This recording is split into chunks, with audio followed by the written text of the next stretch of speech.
E aí, galera, tudo bem? Estou de volta aqui.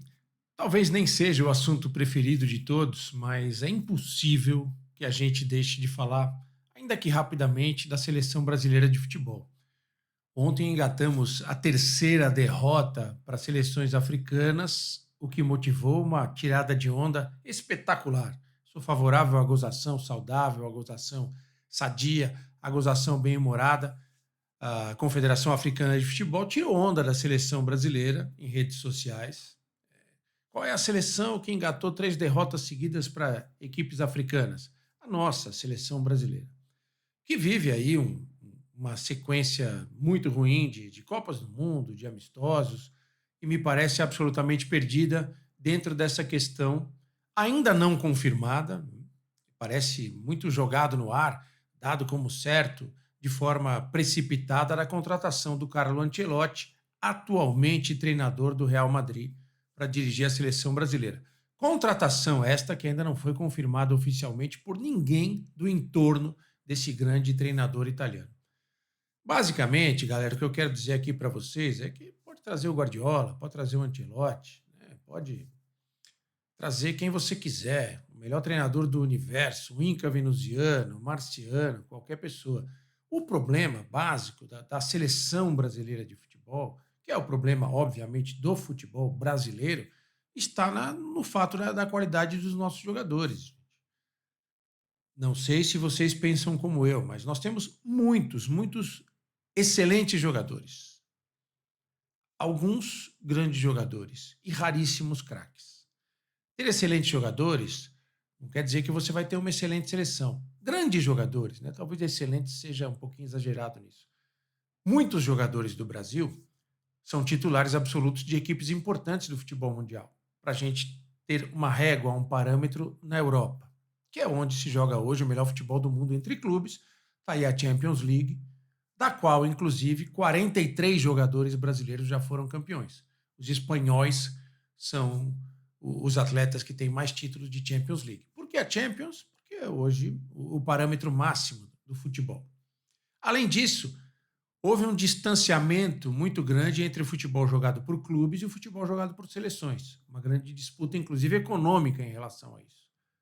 Hoje, nós não temos nenhum grande treinador trabalhando numa seleção importante do futebol mundial, nem numa seleção pouco importante. Eu estou falando dos grandes treinadores, são os mais famosos hoje, dos últimos anos. Guardiola, Ancelotti, Klopp, essa galera toda aí. O Mourinho, se a gente recuar um pouquinho no tempo, também é um desses caras. Então, todos eles preferem trabalhar em clubes. Eles podem montar times melhores, porque o clube não tem a limitação da nacionalidade. Ele pode formar uma seleção mundial, principalmente os clubes mais ricos. E é o que acontece. Nosso caso, eu acho, o Tostão Brilhante, como sempre, um dos maiores pensadores do futebol brasileiro, escreveu recentemente uma de suas colunas na Folha de São Paulo sobre isso. Da preocupação que ele tem, da qual eu compartilho. Nós não temos grandes laterais, gente. Nós não temos jogadores de meio campo para dar ritmo de jogo. Você pega a Croácia, um país de 4 milhões, cerca de 4 milhões de habitantes. Você tem o Modric, indiscutível, mas você tem o Brozovic também, um cara que sabe dar ritmo no jogo. Você tem o Perisic. Perisic, sem nenhum exagero, jogaria fácil na seleção brasileira hoje. Não vou nem colocar o Modric nessa parada aí. Então nós não temos esse tipo de jogador mais. O Rodri, por exemplo, autor do gol do título da Champions do Manchester City, o ritmista, né? O próprio Busquets, é um jogador de muito ritmo. Não precisa ser um grande craque, mas é o cara que determina qual será o andamento da partida. Nós não temos esse tipo de jogador. Nós estamos aí cavocando, buscando, pesquisando, prospectando centroavantes há quanto tempo? Nada contra o Richarlison, um jogador de carreira estabelecida no futebol europeu. Mas o Richarlison não é o centroavante da seleção brasileira. A gente vai voltar para o Gabriel Jesus, outro jogador excelente, estabelecido no futebol europeu, mas que passou a Copa do Mundo inteira sem fazer gol. Aí você vai levar, o Giroud fez isso também. Fez isso também, gente. Só que nós estamos falando de seleção brasileira. Nós estamos falando de um padrão de futebol que nós nos acostumamos a ver como futebol de excelência, que não é mais, não é mais.